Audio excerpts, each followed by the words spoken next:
3 ದಿನಗಳ ಜಿಲ್ಲಾ ಪ್ರವಾಸ ಕೈಗೊಂಡಿರುವ ಉಪಲೋಕಾಯುಕ್ತ ನ್ಯಾಯಮೂರ್ತಿ ಕೆಎನ್ ಫಣೀಂದ್ರರವರು ಶುಕ್ರವಾರ ಬೆಳಗ್ಗೆ ತಾಲೂಕಿನ ಅಗಿಲೆ ಕಸ ವಿಲೇವಾರಿ ಘಟಕಕ್ಕೆ ಭೇಟಿ ನೀಡಿ ಅಲ್ಲಿನ ಅವ್ಯವಸ್ಥೆ ಕಂಡು ಕೆಂಡಾಮಂಡಲರಾದರು. ವೈಜ್ಞಾನಿಕವಾಗಿ ತ್ಯಾಜ್ಯ ವಿಲೇವಾರಿ ಮಾಡದ ನಗರಸಭೆ ಅಧಿಕಾರಿಗಳ ವಿರುದ್ಧ ಸ್ವಯಂ ಪ್ರೇರಿತ ದೂರು ದಾಖಲಿಸಿ ಕ್ರಮ ಜರುಗಿಸಬೇಕೆಂದು ಜಿಲ್ಲಾಡಳಿತ ಅಧಿಕಾರಿಗಳಿಗೆ ನಿರ್ದೇಶನ ನೀಡಿದರು. ಹಸಿ ಕಸ, ಒಣಕಸ ಪ್ರತ್ಯೇಕವಾಗಿಸಿಲ್ಲ. ಪ್ಲಾಸ್ಟಿಕ್ ವಸ್ತುಗಳನ್ನೇ ಗೊಬ್ಬರವನ್ನಾಗಿಸಲಾಗಿದೆ. ಈ ಗೊಬ್ಬರಗಳನ್ನು ಮರಗಳಿಗೆ ಹಾಕಿದರೆ ಯಾವ ಪ್ರಯೋಜನ ಎಂದು ಪ್ರಶ್ನಿಸಿದರು. ಇನ್ನು ನಗರದ ಬಸ್ ನಿಲ್ದಾಣದಲ್ಲಿನ ಅನೈರ್ಮಲ್ಯಕ್ಕೆ ಉಪಲೋಕಾಯುಕ್ತರು ಅಸಮಾಧಾನ ವ್ಯಕ್ತಪಡಿಸಿದರು. ಕಸದ ವಿಲೇವಾರಿ ಒಂದು ಘಟಕ ಏನಿದೆ ಅಲ್ಲಿಗೆ ಹೋದಂತ ಸಂದರ್ಭದಲ್ಲಿ ಅಲ್ಲೂ ಕೂಡ ಸಾಕಷ್ಟು ಅವ್ಯವಸ್ಥೆ ಕಂಡು ಬಂತು.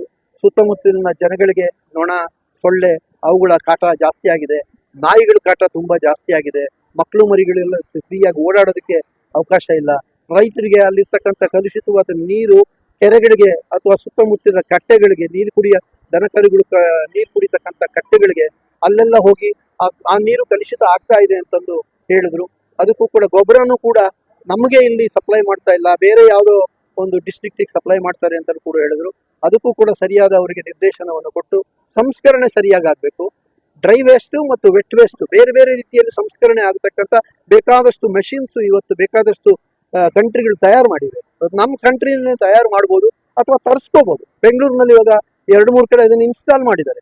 ಇವ್ರಿಗೆ ಅದಕ್ಕೆ ಹೇಳಿದೆ, ಮಂಗಳೂರು ಮತ್ತು ಬೆಂಗಳೂರು ವಿಸಿಟ್ ಮಾಡಿ ನಿಮ್ಮ ಡಂಪಿಂಗ್ ಯಾರ್ಡ್ ಹೇಗೆ ಇಟ್ಕೋಬೇಕು ಅಂತ ನೋಡ್ಕೊಳ್ಳಿ. ಅದಕ್ಕೆ ಇಲ್ಲೂ ಕೂಡ ಅದನ್ನ ಅನುಷ್ಠಾನಗೊಳಿಸೋದಕ್ಕೆ ಪ್ರಯತ್ನ ಮಾಡಿ ಅಂತ ಹೇಳಿದ್ದೀನಿ. ಅದಕ್ಕೂ ಕೂಡ ಪ್ರಾಮಾಣಿಕವಾಗಿ ಅವರು ಸ್ಪಂದಿಸಿದ್ದಾರೆ ಅಧಿಕಾರಿಗಳು. ಅದರ ಮೇಲೂ ಕೂಡ ಒಂದು ಸುಮೋಟೋ ಕೇಸನ್ನು ನಾವು ಇನಿಷಿಯೇಟ್ ಮಾಡ್ಕೋತೀನಿ. ಈ ಬಸ್ ಸ್ಟ್ಯಾಂಡ್ ಅಲ್ಲೂ ಕೂಡ ಸಾಕಷ್ಟು ನೀವೆಲ್ಲ ಇವತ್ತಿನ ದಿವಸ ನೋಡಿದ್ದೀರಾ, ಶೌಚಾಲಯಗಳು ಕ್ಲೀನ್ಲಿನೆಸ್ ಎವ್ರಿ ಡೇ ಸರಿಯಾಗಿರೋದಿಲ್ಲ. ಸುತ್ತಮುತ್ತಲಿನ ಜಾಗನೂ ಕೂಡ ಶುಚಿತ್ವ ಸರಿಯಾಗಿ ಮೇಂಟೈನ್ ಮಾಡೋದಿಲ್ಲ. ಆಮೇಲೆ ಆ ಗಿಡಗಳನ್ನ ನೀವು ನೋಡಿದ್ದೀರಾ, ಅದನ್ನ ಒಂದಿನ ಬ್ರಷ್ ಕಟರ್ ಇಟ್ಕೊಂಡು ಯಾವನಾದ್ರು ಇಟ್ಕೊಂಡ್ರೆ ಒಂದಿನ ಹೊಡೆದಾಕ್ಬೋದು. ಸೊ ಅದನ್ನು ಕೂಡ ಮಾಡಿಲ್ಲ ಇವತ್ತು. ಆಮೇಲೆ ಇದ್ರದ್ದು ಗಡಿಯಾರಗಳು ಸರಿಯಾದ ರೀತಿಯಲ್ಲಿ ವ್ಯವಸ್ಥಿತವಾಗಿಲ್ಲ. ಡಿಜಿಟಲ್ ಏನಿದೆ ಅದರೊಳಗೆ ಟೈಮು ಕೂಡ ಡಿಸ್ಪ್ಲೇ ಮಾಡಂಗೆ ಮಾಡಬೇಕು. ಆಮೇಲೆ ಕೆಲವು ಹಳ್ಳಿಗಳಿಗೆ ಸರಿಯಾದ ರೀತಿಯಲ್ಲಿ ಬಸ್ಸಿನ ಸಂಚಾರಗಳು ಸರಿಯಾಗಿಲ್ಲ ಅಂತ ಕೇಳಿದೆ. ಅವರು ಅದಕ್ಕೂ ಹೆಚ್ಚು ಬಸ್ಸು ಮಾಡೋದಕ್ಕೋಸ್ಕರವಾಗಿ ನಾವು ಇಂಡೆಂಟ್ ಹಾಕಿದ್ದೀವಿ, ತರಿಸ್ಕೊಂಡು ಅದನ್ನು ಮಾಡ್ತೀವಿ ಅಂತಲೂ ಕೂಡ ಹೇಳಿದ್ರು. ಇನ್ನು ಶೌಚಾಲಯ ಏನು ಟೆಂಡರ್ ಕೊಟ್ಟಿದ್ದಾರೆ ಅಲ್ಲಿ 5 ರೂಪಾಯಿ ತಗೊಳ್ಳೋ ಕಡೆ 10 ರೂಪಾಯಿ ತಗೋತಾರೆ ಡಿಮಾಂಡ್ ಮಾಡಿ. ಇದಕ್ಕೂ ಕೂಡ ಜನಗಳಿಗೆ ತೊಂದರೆ ಆಗ್ತಾ ಇದೆ.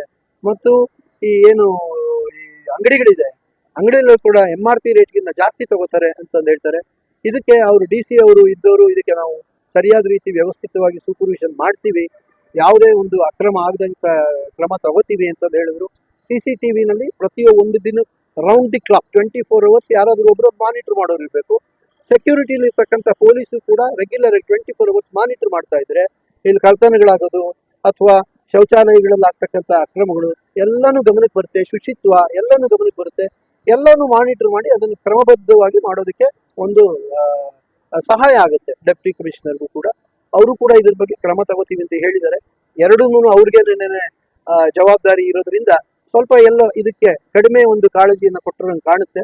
ಇನ್ನು ಮುಂದೆ ಅದಾಗದಂಗೆ ನೋಡ್ಕೊಳ್ಬೇಕು ಅಂತಂದು ಹೇಳಿದ್ದೀನಿ. ಇದ್ರ ಬಗ್ಗೆನೂ ಕೇಸ್ ರಿಜಿಸ್ಟರ್ ಮಾಡ್ಕೋತೀನಿ.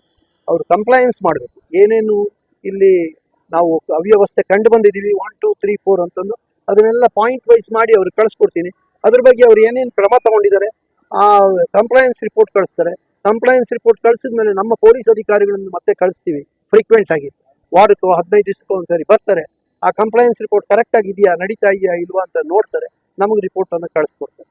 ಸೊ ಹಾಗೆ ನಾವು ಒಂದು ವ್ಯವಸ್ಥಿತವಾದ ರೀತಿಯಲ್ಲಿ ಕ್ರಮ ವಹಿಸಬೇಕಾಗುತ್ತೆ. ಆದ್ರೆ ಸರ್ಕಾರಿ ಕಚೇರಿಗಳು ಸ್ವಚ್ಛತೆ ಎಲ್ಲೆಲ್ಲಿಲ್ಲ ಹೇಳಿ, ಯಾರ್ಯಾರು ಗಮನಕ್ಕೆ